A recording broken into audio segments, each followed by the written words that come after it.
On December 21st, 1988, a truck driver had his attention grabbed by a visible television console unit sitting off to the side of the road while cruising along Duncan Bridge Road in Millwood, Georgia. Curious, the driver pulled over in order to inspect the furniture, where he discovered a black suitcase stored inside it. He pulled it out to find that it was heavy and sloppily sealed with cement. Upon breaking it open, he was shocked to discover a gym bag containing the decomposing body of a little girl. The driver returned to the cab and contacted law enforcement, who soon arrived on the scene. The girl was established as being a black female around the age of 3. She was around 2 feet 9 inches tall and weighed approximately 30 pounds. She had been dead for 4 to 8 weeks. Although there were no obvious signs of murder, in that she did not bear any stab or gun wounds, her death was ruled a homicide.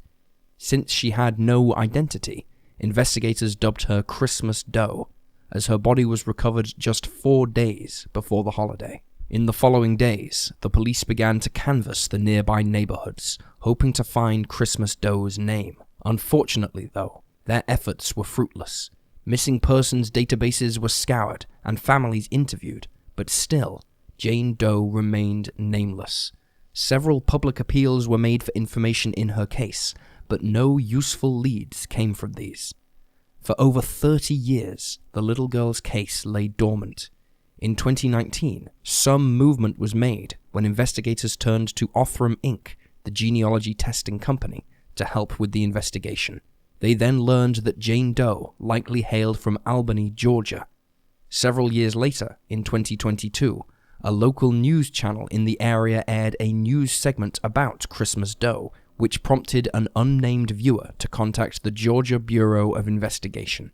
The viewer told the GBI that she recognized the girl's image from when she herself was a child. She gave them the name Kenyatta Odom, who was her second cousin. The viewer was later identified as Teresa Ray. The GBI subsequently investigated the lead to discover that the viewer was right. Christmas Doe was indeed Kenyatta Odom, who'd vanished from Albany, Georgia when she was just 5 years old. Now armed with Kenyatta's name, investigators set to work tracing her family. On November 1st, 2023, her mother, 53-year-old Evelyn Odom, and her mother's former boyfriend, 61-year-old Ulysses Sanders, were indicted on charges of felony murder, first-degree cruelty to children, aggravated battery, concealing the death of Kenyatta, and conspiring to conceal her death. The pair were arrested 8 days later, on November 9th. According to the indictment, the former couple submerged Kenyatta in hot water, severely disfiguring her legs and feet, which led to her death. They then put her body in the gym bag and the suitcase before adding concrete and concealing the suitcase in the TV console in the woods at the edge of the road, where it was later found. Notably, Teresa Ray told investigators that she was told as a child that she no longer saw Kenyatta because the 5-year-old had been sent to live with her father. She stated that she never really believed that story. In August of 2025, Sanders pled guilty to concealing material facts and concealing the death of another person, having been reportedly offered a plea deal several months earlier, in June. Sanders was denied bond and agreed to testify against Odom at her trial. Odom's trial began several days later, on August 11th. The prosecution alleged that Kenyatta had been submerged in boiling water as punishment for soiling herself, and claimed that Odom resented her daughter because she was the product of a rape. Additionally, Kenyatta had physical difficulties, which made her more difficult to care for. The prosecution added that Sanders reportedly wanted to call 911 to help Kenyatta following the boiling water incident, but Odom discouraged him. The 5-year-old was placed on her bed and died between 4 and 5 days later. The pair then concealed her body. During Odom's trial, the family members of both her and Sanders testified, including Kenyatta's Teresa Ray. She told the court that she had never seen the girl again after she was sent to live with her father, and she never appeared at any family get-togethers. Other family members recalled that Kenyatta often looked malnourished and was very reserved.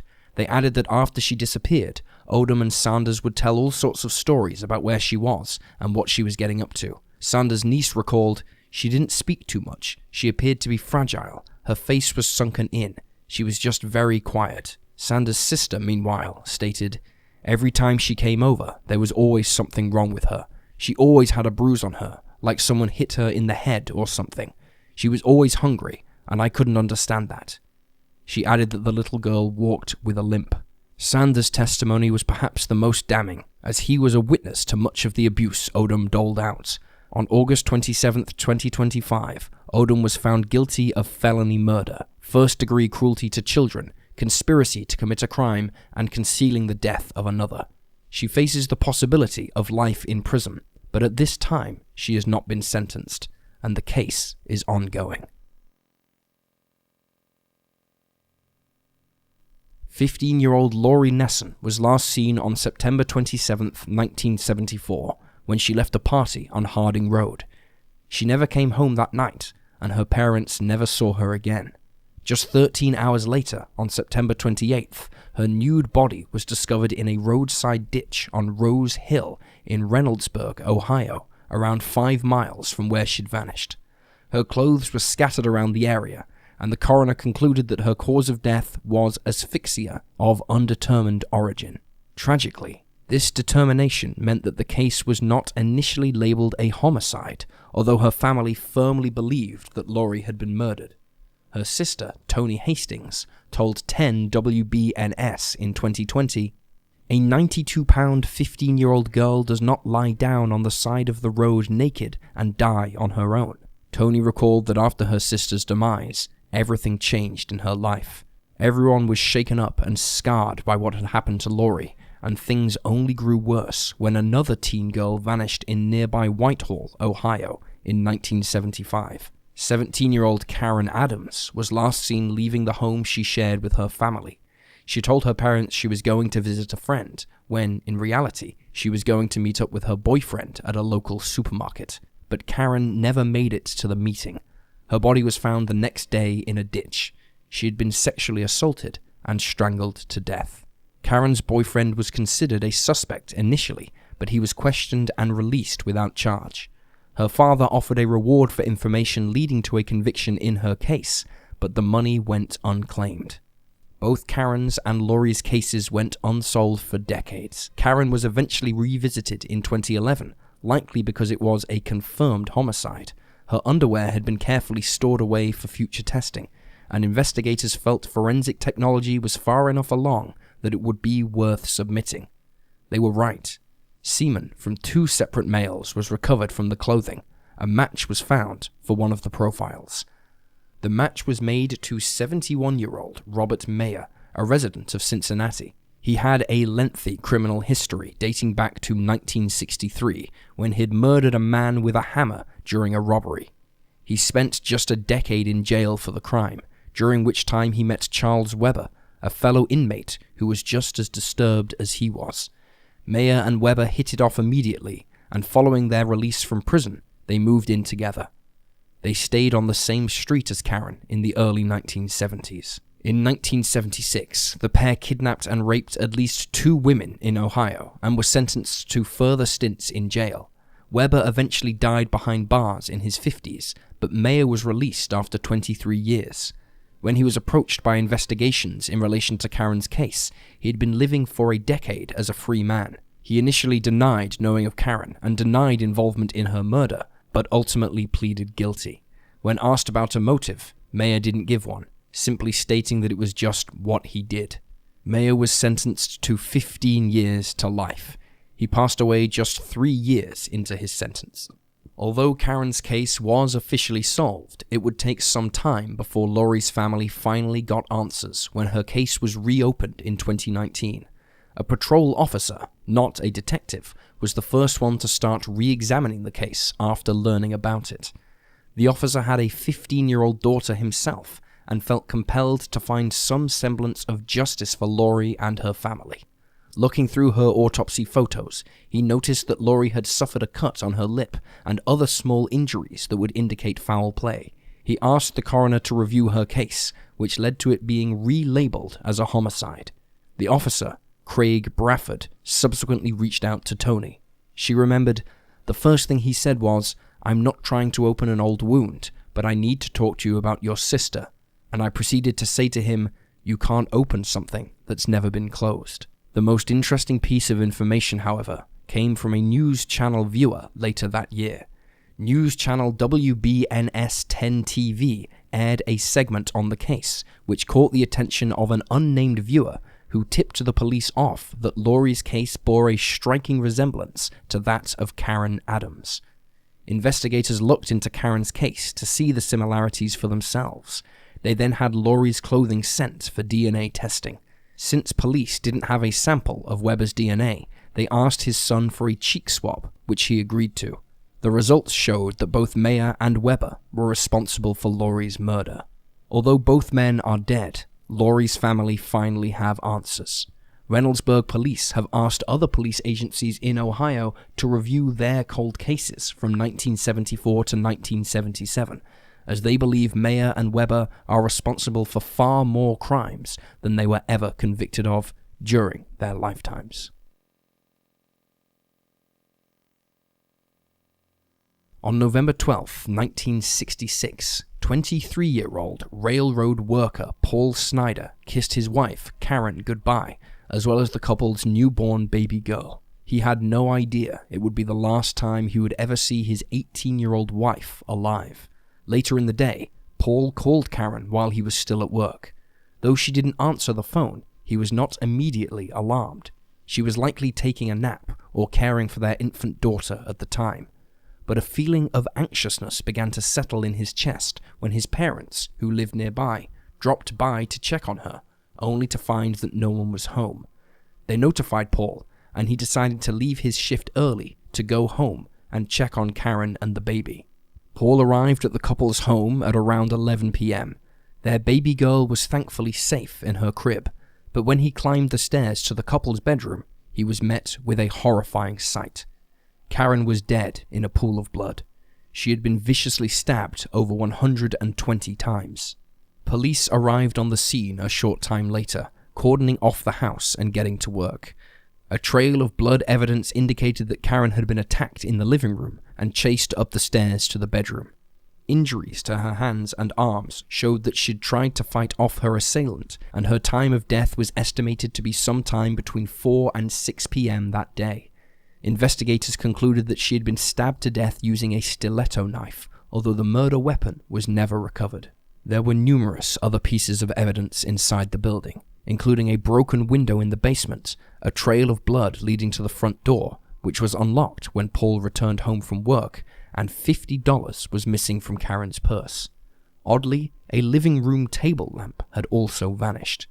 Adding to the strangeness of the crime scene was that a pile of bloody clothing was found in the bathroom tub. The home phone had been ripped off the wall, and a light bulb that had been unscrewed from above the stairs was recovered in the bedroom, blood-stained. Investigators theorized that the basement window was broken in an attempt to make the incident look like a break-in. They also suggested that the killer had cleaned blood off himself using the clothing that had been dumped in the bathtub. Naturally, Paul Snyder was considered the first person of interest in the case. However, he was ruled out of the investigation after the blood from the crime scene was analyzed. It revealed that there were 2 blood types present, type O, which belonged to Karen, and type A, which belonged to her attacker, and was not a match for Paul. After he was dismissed as a suspect, another person of interest came to the police's attention. He was not publicly named at the time, but he reportedly had a deep cut on his hand following the murder, for which he required stitches at the hospital. Furthermore, his blood type was a match to that of Karen's assailant. Even more incriminating was the fact that he was familiar with the family and had been inside their home before. Both the man and his wife were questioned by police. He claimed that he was out at a pub on the night of the murder, and added that his injury was the result of having tripped over a tree stump while intoxicated. He stated that because he had problems with alcohol, he was used to being injured in such a way. His wife confirmed the story, noting that he'd come home very late and was very drunk at the time. She noticed his injury, but thought nothing of it due to his history of alcoholism. The couple were ultimately let go because there wasn't enough evidence to connect the man to the murder. The police at the time noted that a fingerprint was discovered at the scene, but it had no distinguishing characteristics and thus could not be linked to any one person. Hair was also recovered, but it was a match for Karen. Due to a lack of forensic technology, the case grew cold. For decades, Karen's case remained dormant. Then, one day in December 2022, 29-year-old Kevin Seeley, a resident of Calumet City, called the police to inquire about its progress. He told them that his grandmother had talked about the case all throughout his life, and he'd become curious about whether it was ever solved. While Kevin didn't have any new information for investigators, his interest was enough to prompt a reopening of Karen's case. Over the next 18 months, Calumet City detectives re-examined the case, combing over old files, retesting evidence, and re-interviewing witnesses. Some of the evidence sent for testing included clothing and a bedsheet, from which the Illinois State Crime Lab were able to pull a DNA profile. In March of 2023, investigators obtained a search warrant in Missouri and collected a DNA sample from the suspect, who had now been identified as 79-year-old James Barbier. He is the same man that investigators spoke with back in 1966 and had been their prime suspect back then. Barbier lived in Gary, Indiana at the time and worked alongside Paul Snyder. He was considered a family friend and had visited their home before. Barbier's wife revealed that on the night of Karen's murder, he'd come home drunk and injured, but also appeared nervous. She remembered that he'd stripped down and put his clothing in the washing machine. Chillingly, he had been a pallbearer at Karen's funeral. Paula Larson, Paul and Karen's daughter, told news outlets of her relief that the mystery was finally solved. She remembered, "My father's side had always said, 'This is the man.' Karen's brother is also still alive and is glad to see that justice is finally being served." Paul, meanwhile, remarried following Karen's passing. He died from a heart attack in 1989, aged just 45. The case is still ongoing.